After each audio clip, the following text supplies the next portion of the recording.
Hello, and thank you for inviting me to join you at Mass today. I'm here on behalf of SCIAF. My name's Penelope. I'm here on behalf of SCIAF to thank you for your support, whether that is through prayer or by taking action on behalf or by giving to SCIAF. And that could be that you have a wee box or that you're planning to give to the Lent collection, and you can give online, or you have a regular direct debit to support us. Thank you so much. Your support means an amazing amount. I was asked to go to the DRC last summer, to the Democratic Republic of Congo, and I really didn't want to go. It's a very dangerous country.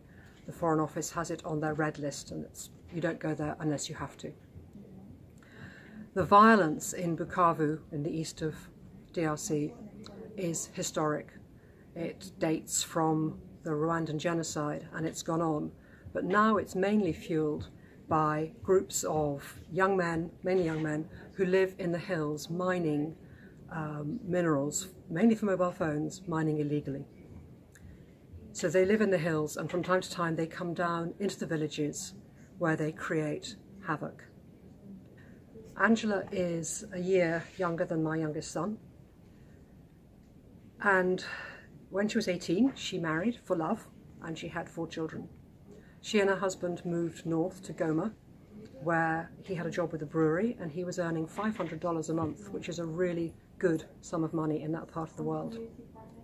And they decided to come back to her village, or their village near Bukavu, and to set up a brewery there. And they were just in the process of doing that when those men came down from the hills. They came down to a house in the village. They asked, "Where's the money?"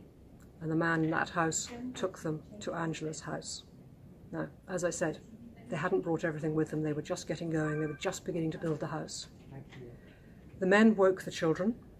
They demanded money from the husband, but he couldn't pay, and so they killed him.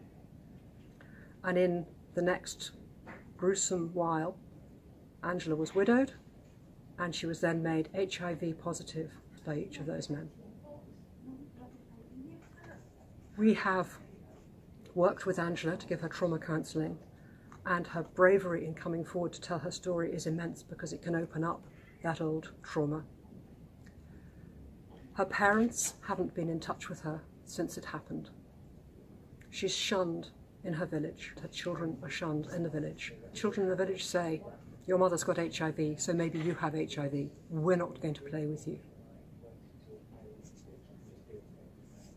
The other thing that she said to me, which resonates so strongly, is she said, "I know that there are people in Scotland who will support us, and I know that you are those people." So the programme that we have been running, and which a new programme for another 4,000 women, which will run with the UK Aid Match money from this Lent, will support, said 4,000 women who have been abused. It will support them with trauma counselling. It will support them with medical interventions, which is to have surgery, and it can also be with legal assistance, either to prosecute an attacker if we know who the attacker is, or where a child is born, to provide that child with a birth certificate.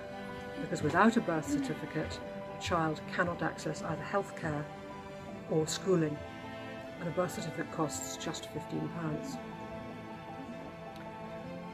Medical care costs about £60 a year, so if you were to set up a direct debit for £5 a month, that would support one woman for a whole year.